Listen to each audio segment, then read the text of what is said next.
c'est une histoire qui est fascinante dans le journal ce matin, une histoire du bureau d'enquête de Québécois. Salut Jean-Louis. Bonjour Alexandre. Cette histoire de cet ex-dentiste qui a tout un passé aussi, qui est accusé maintenant de trafic de drogue. Ouais. Ses actifs sont gelés et on s'aperçoit également que des membres de sa famille également sont dans le trou. Oui, effectivement. Sébastien Perrault, un homme de 53 ans, de Blainville, pratiquait la médecine dentaire depuis une dizaine d'années. Il y a peut-être des auditeurs qui l'ont eu comme patient, qui connaissent sa clinique. Depuis un an ou deux, il était dans la mire de la police dans une enquête pour trafic de stupéfiants. Et en 2024, la police avait trouvé dans sa résidence, dans sa luxueuse résidence, des signes qu'il produisait, qu'il entreposait aussi différentes drogues en vue d'en faire le trafic. Donc, de l'ecstasy, par exemple, des stéroïdes, mais aussi des petites pilules bleues, Viagra, Cialis de contrebande.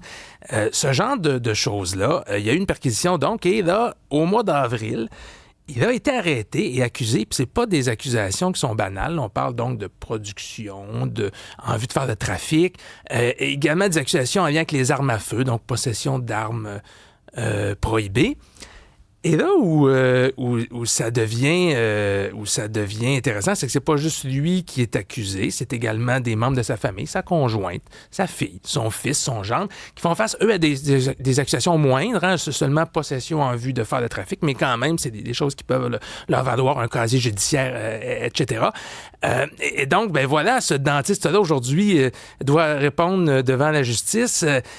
C'est un homme avec un passé plutôt particulier. Hein. Disons qu'il a réorienté sa carrière. Oui. Donc, il y a une vingtaine d'années, Sébastien Perrault frayait avec les Hells Angels. Il a été membre en règle de 2 clubs écoles, des Hells Angels, les Death Riders et les Rockers.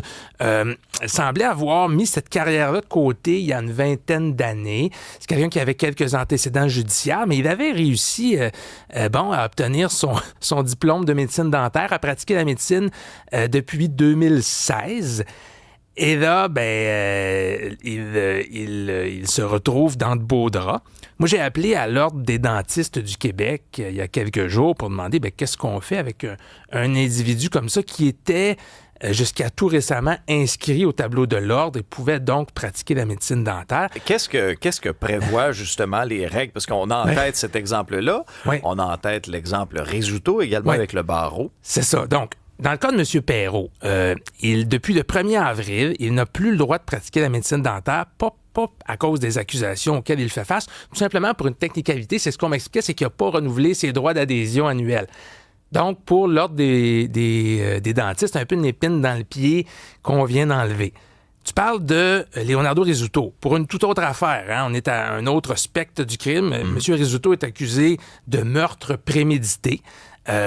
Objectivement, là, c'est plus grave. Et Leonardo Rizzuto, il y a quelques semaines, a été suspendu par le barreau du Québec parce qu'il fait, lui donc était avocat, il pouvait pratiquer, même s'il avait été arrêté en 2015 dans Mago-Mastif, même s'il était accusé de gangstérisme, il avait été acquitté éventuellement, mais tout ça pour dire que ça a été une sorte d'épine dans le pied du barreau d'avoir un illustre membre comme ça. Là, cette fois-ci, le barreau l'a suspendu parce qu'il est accusé d'un crime punissable par plus de 5 ans de prison. Donc, pour les autres professionnels, on le voit, hein, c'est souvent des situations délicates, puis ils sont obligés, dans la plupart des cas, sauf quand tu es vraiment accusé d'un crime très, très grave, là, d'attendre que la justice suive son cours. Puis on le sait, les procédures judiciaires au Québec, ça peut être long.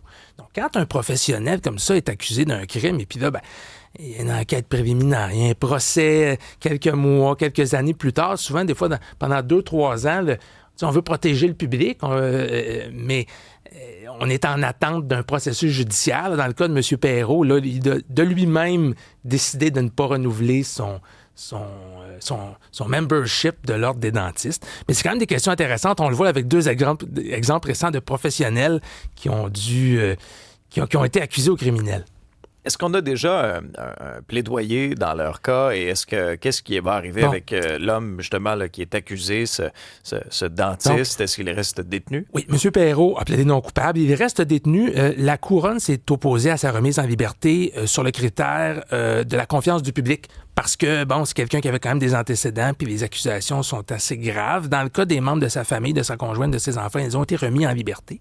Mais même eux font face à des accusations punissables techniquement là, par un maximum de 3 ans de prison. Donc, devront revenir éventuellement à la cour.